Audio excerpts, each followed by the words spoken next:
ಜಾಗ್ರತೆಯಿಂದ ಅವನಿಗೆ ವಿಷಯಗೊಳಿಸದಿ ಕಾಲ್ತೋಡಿ ಬಂದು ಗದಿ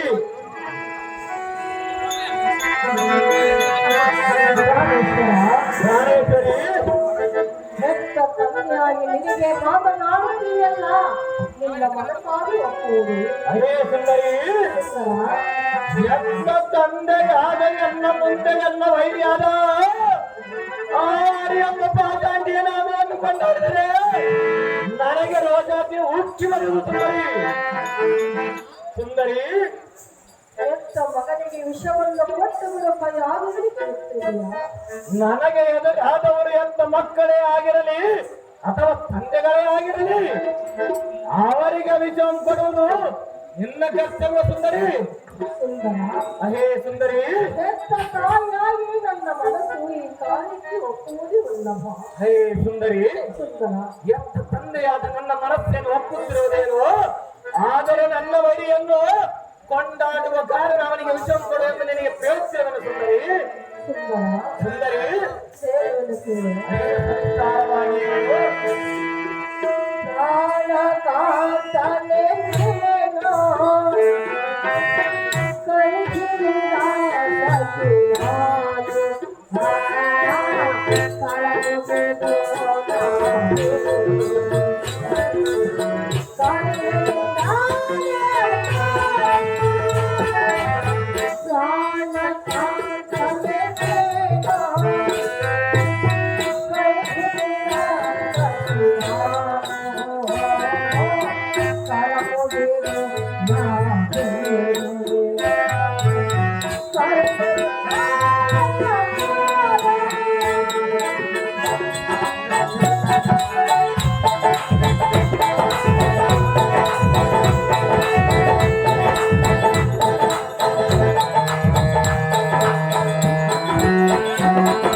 ಅಹೇ ಪ್ರಾಣೇಶ್ವರಿ, ನವಮಾಸ ಗರ್ಭದಲ್ಲಿ ಹೊತ್ತು ಹೆತ್ತು ಸಾಕಿ ಸಲಹಿ ಸಹತಾಗಲನ್ನು ನಾನು ಬೆಳೆಸಿದ್ದೇನೆ.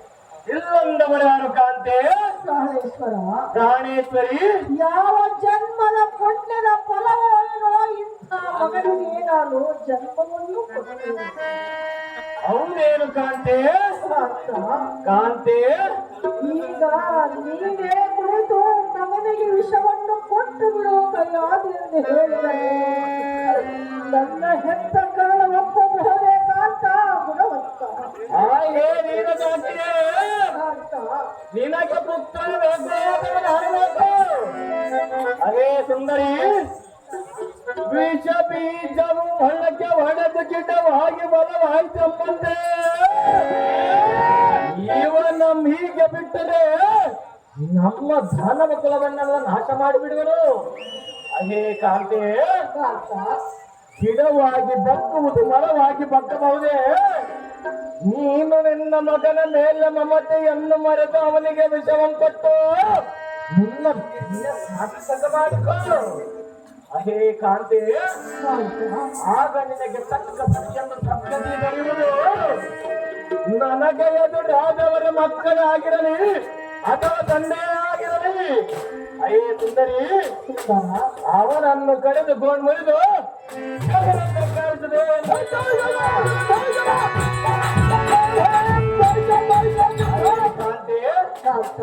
ನೀನು ದುಃಖಿಸುವ ಜಾತಕ್ಕೆ ಸಂತೋಷ ಭರಿತಳಾಗಿ ಅವನಿಗೆ ವಿಷಂ ಕೊಟ್ಟು ನನಗೆ ಸಂತೋಷವಾದಿ ಅಂತ ಹೇಳುತ್ತಿಲ್ಲವೇ ಅವನಿಗೆ ಬಹುಮಾನ ನೀವು ಹೆಗಲ ಕಾಂತೆ.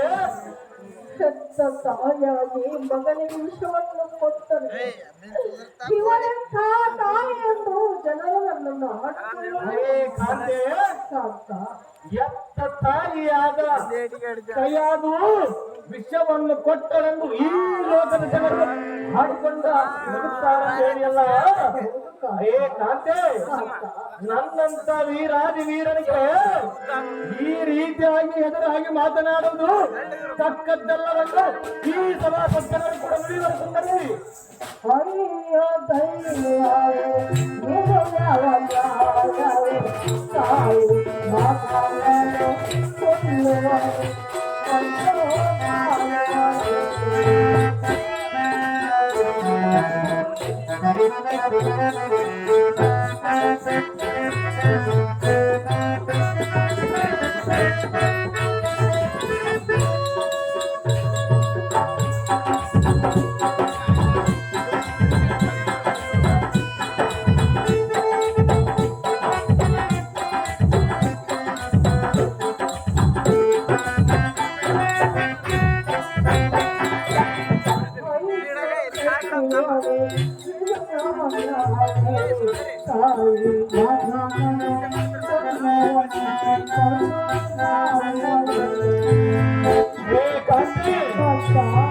ತಾಯಿಯ ಮೊದಲನ್ನು ಕೊಂದು ಬಹಳ ಮಂದಿ ಹೇಳಲ್ಲ. ಎಲ್ಲ ಮಾತನ್ನು ಮೀರಿ ಯೋಚನೆ ಬೆಚ್ಚರಾಗಿ ಈ ಭೂಮಿಯಲ್ಲಿ ಬರಬೇಕು. ಕಾಂತೆ,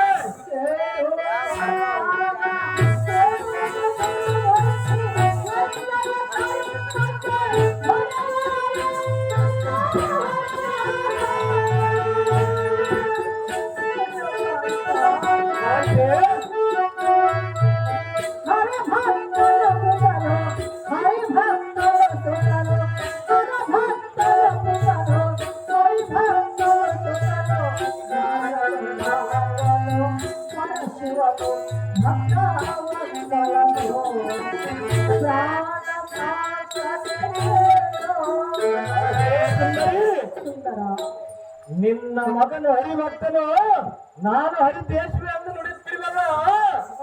ಹೇ ಕಾಂತೆ, ನನ್ನಂತ ವೀರಾದಿ ವೀರನನ್ನು ಕಂಡರೆ ಆ ತ್ರಿಮೂರ್ತಿಗಳ ಗದ್ದನ ನಡಿಗೆ ಗುಡ್ಡದ ಬಿಟ್ಟು ಸೇರಿಕೊಳ್ಳುತ್ತಾರೆ. ಅಂತ ವೀರಾದಿ ವೀರನಿಗೆ ಈ ರೀತಿ ಮಾತನಾಡುವುದು ತಕ್ಕ ನಡತೆಯಲ್ಲ. ನಿನ್ನ ತಂದೆಯೇ ಜಗದೇಶ್ವರನೆಂದು ನಿನ್ನ ತಲೆಯರಿಗೆ ನೀನು ಹೇಳೋದಕ್ಕೆ ನಿನ್ನ ನಾಲಿಗೆ ಏನಾದರೂ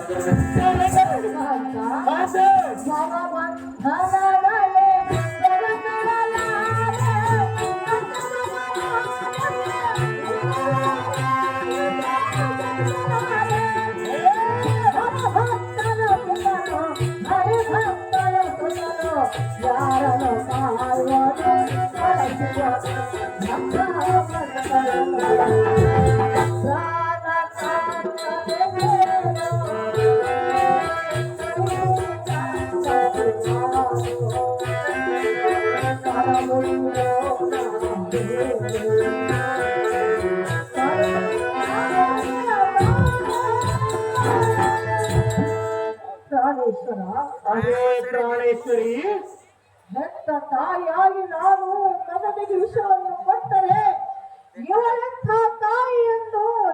ನನ್ನನ್ನು ಆಡಿಕೊಳ್ಳಲು. ಆದರೆ ಪತಿಯ ಮಾತನ್ನು ಮೀರಿದ ಇವಳೆಂಥ ಸತಿಯೋ ಪತಿ ದ್ರೋಹಿಯೆಂದು ನನ್ನನ್ನು ಲೋಕದಲ್ಲಿ ಅಪಕೀರ್ತಿಯನ್ನು ಮಾಡುವ. ಸರ್ವತಾ ಈ ರೀತಿ ಮಾತನ್ನಾಡುತ್ತಿರುವ ಕಾಂತೆ ಕಾಂತೆ ಪತಿಯೇ ಪರದೈವವೆಂದು ಬಾಳಿ ಬದುಕುವಳು ನಾನು. ಒಂದು ಕಡೆ ಪತಿ, ಇನ್ನೊಂದು ಕಡೆ ಸುತ. ಇದಕ್ಕೆ ನಾನು ಕಥೆಯನ್ನು ಮಾಡಿದ್ದು ಇಲ್ಲೇ ಮೂರ್ಖಳೇ, ಸತಿಗೆ ಪತಿಯೇ ಸದ್ಗತಿಯು, ಸತಿಗೆ ಪತಿಯೇ ದೇವರು, ಸತಿಗೆ ಪತಿಯೇ ದೈವವು. ಹೇ ಸುಂದರಿ, ಪತಿಯ ಮಾತು ಮೀರಿ ನಡೆದರೆ ಏನಾಗುವುದೆಂಬುದು ನಿನಗೆ ತಿಳಿದಿಲ್ಲವೇ ಹೇಗೆ? ಹೇ ರಮಣಿ, ಈ ಮೂರು ಲೋಕದಲ್ಲಿ ನನ್ನೊಂದನ್ನು ಸೇರಲು ದಾರಿರುವರು. ಅಯ್ಯ ಕಾಂತೆ, ಎಂತ ಉದ್ದಂಡವನ್ನು ಹಿಡಿದು ನಿನ್ನ ಚಂಡದ ಚಂಡನ ಹಳೆಯನ್ನ ಹೆಸರಿನ ಮಾತಕ್ಕೆ ಈ ಆವಾದ್ಯರಣಿಯು ಸಿಡಿದು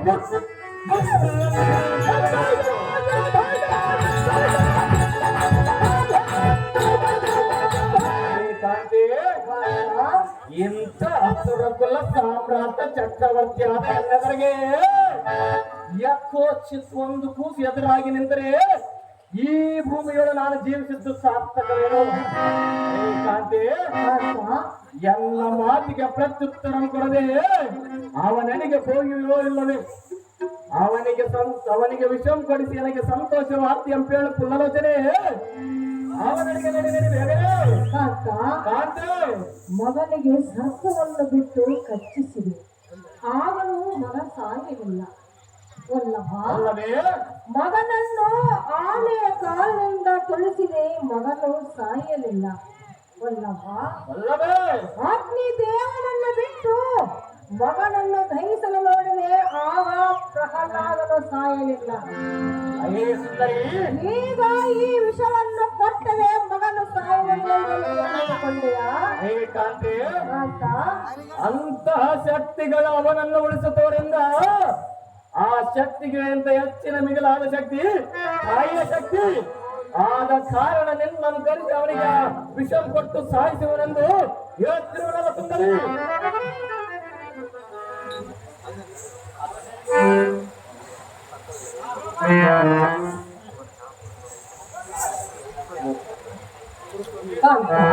ಕಾಂತೆ, ಹಣೆ ಬರಕ್ಕೆ ಹೊಣೆಯ ಬ್ರಹ್ಮ ಲಿಖಿತವನ್ನು ಮೀರಲು ಯಾರಿಂದಲೂ ಸಾಧ್ಯವಿಲ್ಲ.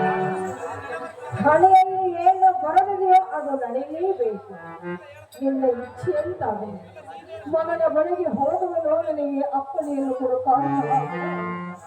ಹೇ ಕಾಂತೆ, ನಿನ್ನ ಮುದ್ದು ಮಗನಾದ ಪ್ರಾಣವಾದ ಕುಮಾರನಿಗೆ ಈ ವಿಷಯವನ್ನು ನಿನ್ನ ಉತ್ತಮವಾದ ಹಸ್ತಗಳಿಂದ ನೀಡಿ ಅವನನ್ನು ಸಾಯಿಸಿಬಿಡುತ್ತದೆ.